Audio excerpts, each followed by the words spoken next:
Ano nga bang ibig sabihin ng pagiging core? Sabi ng iba, yung core daw yung pinakamadaling role sa lahat.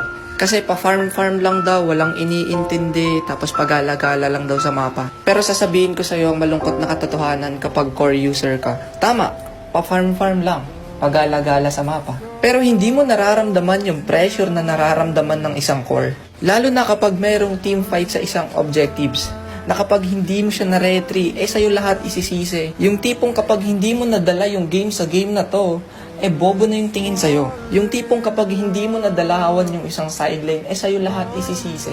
Pero partida, hindi ka niya tinutulungan nung ini-invade yung farm mo. Kaya ngayon yung sabihin sa akin na madali mag-core. Kung meron mang sobrang galing mag-core, maniwala ka sa akin. Lahat ng trash talk inabot niyan, lahat ng sisi pinagdaanan niyan bago siya maging magaling at nasanay sa ganong kultura. Kaya wag mong sasabihin na madali lang mag-core, please lang, lalo na't kapag Angela lang yung alam mo.